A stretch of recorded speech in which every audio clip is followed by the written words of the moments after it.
Over the past few months I've done quite a lot of videos on using the Quad Cortex, but they've nearly all focused on using it live, so I thought it was about time I did something about using it for recording.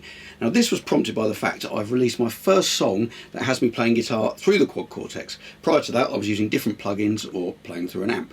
So what I'm going to do in this video, I'm going to show you some snippets from my latest video with the guitar solos played through the Quad Cortex. Then I'm going to go over the preset. Then I will show you the processing that I've done to mix the guitar sound to make it sit nicely in the track. And finally I'm going to play a guitar solo using the original track, and I'm going to A/B between the processed and the unprocessed sound.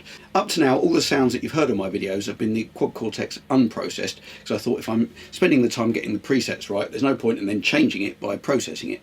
So here we go. Here's the first solo from my new song, which is called Small Town Bar. The entire video is here if you want to watch it. Now this first solo is on the Telecaster.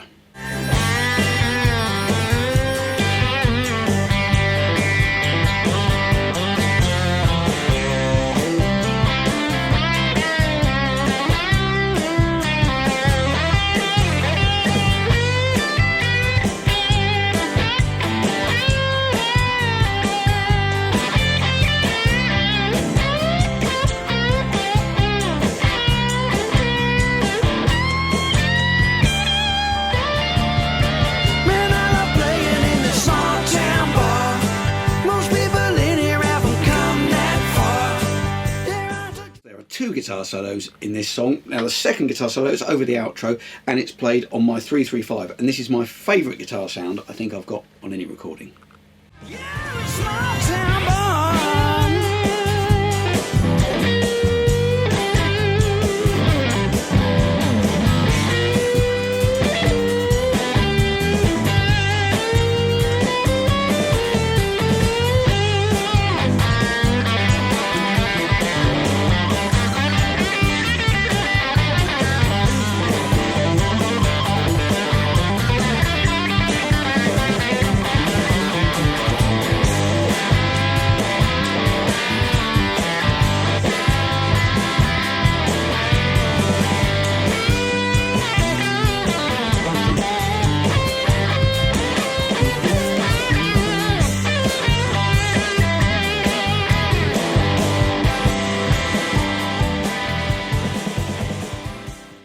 The preset I used for this recording, certainly for the 335, was based on one of my own neural captures.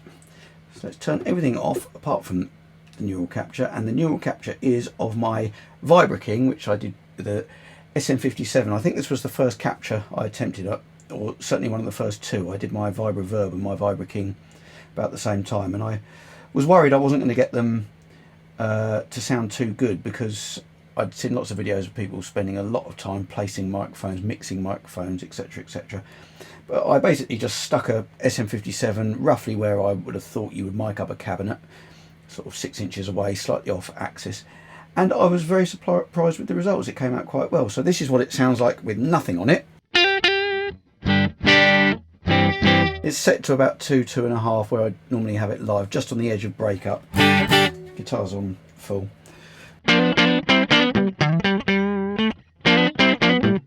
This actually hasn't worked very well live, this particular capture. I tend to use the capture of my car amp live, but for recording it sounds really good.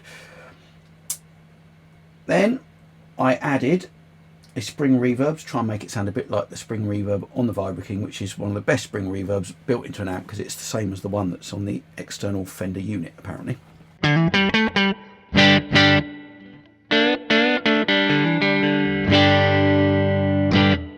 And then on top of that I added another of my own neural captures, which is of my EP booster pedal. That's the little pedal by Exotic that's supposed to mimic the sound of the Echoplex preamp, which Jimmy Page and others played through because I like the sound of it. So this is without.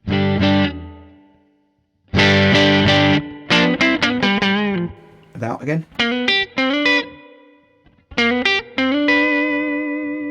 And then finally I have got some captures of my own pedals, but I really like the sound of this Exotic, which I believe is the Exotic BB Booster preamp, which I must get one because I love the sound of this. So this is what I used.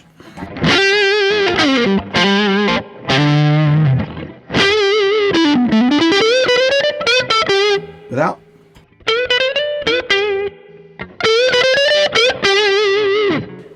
settings for that. There we are, back the gain off a bit, left the rest of it flat. But I just do like the sound of that. There we are, that's the preset. Let's start off looking at this process guitar part. I'm going to start off with nothing on it.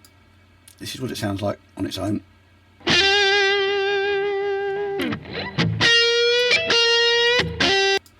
Then the first thing I've done, the guitar rig isn't doing anything. I've added in this Celestion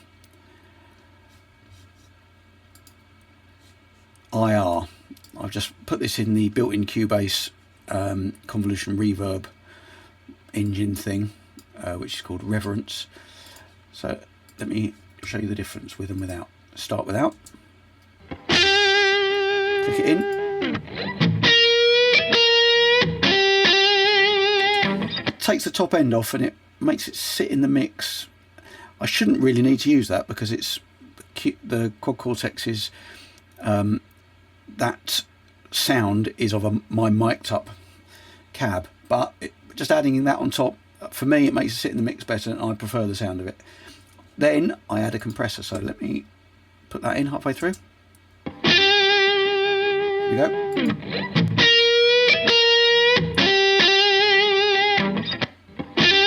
Without.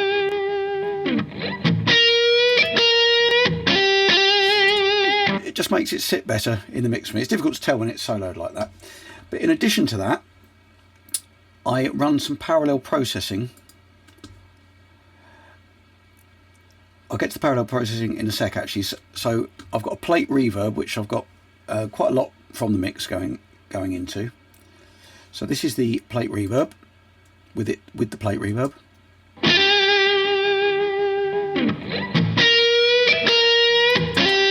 Sounds quite a lot in isolation, but once it's in the track you can't really hear the reverb. It just, for me, sits it in the track. And I've got a bit of delay on there as well.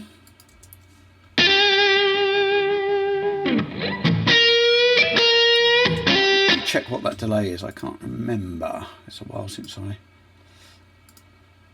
that's the Korg. So subtle stereo slaps. Only a tiny bit there, but let me play it.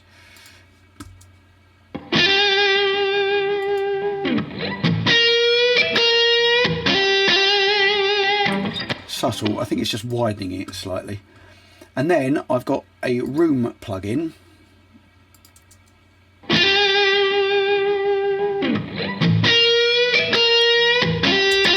Kind of sets the sound of it back a little bit as if it's in a room.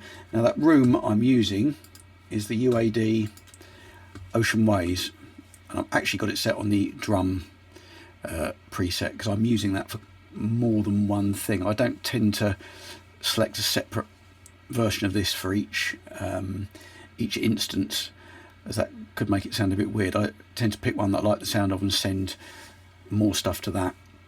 So yeah, that's including the room. So that's with, and then I'll take it out again.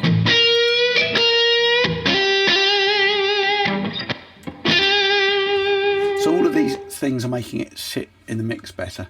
And then finally I've got these parallel processing things. What I do is I set up an effects channel and I load on a Fatso, which is, again, it's a UAD one.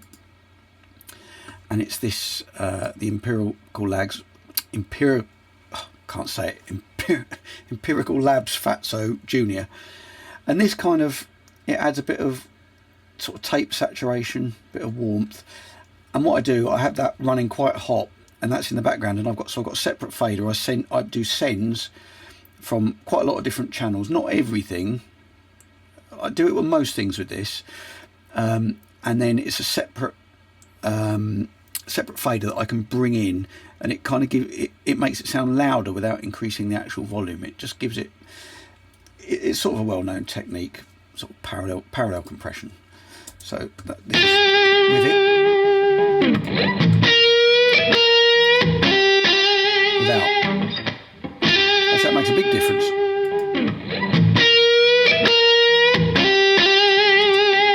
And then I've also got on a similar idea. I call this one rear bus, but this is what am I used here? So I've used the Empirical Lab.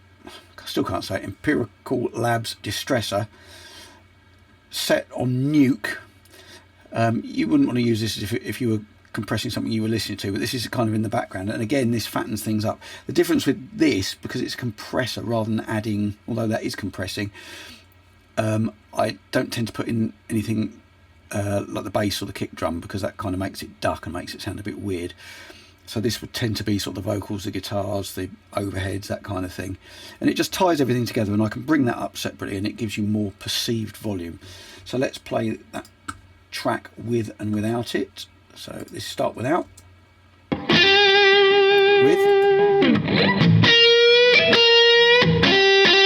without, with.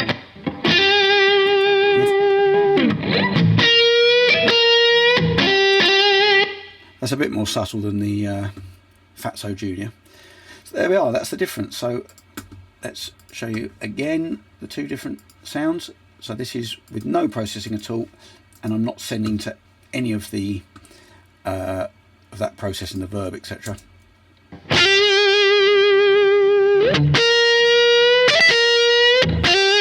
then with all the processing.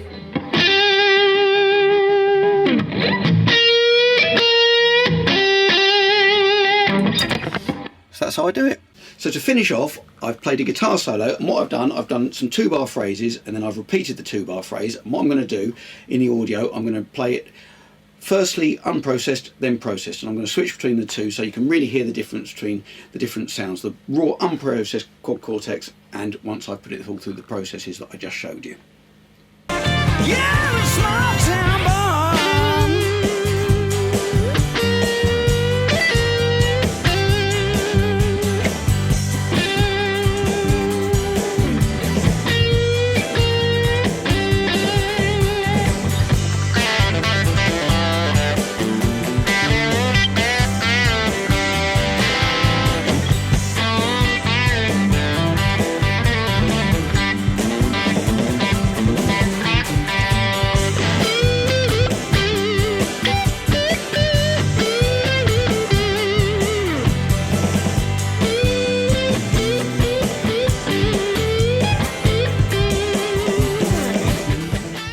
I hope that was useful and gave some good tips on mixing and recording the guitar with the Quad Cortex. Please hit like and leave me a comment. Also hit subscribe so you know when I've got a new video coming out, and I'll see you next time.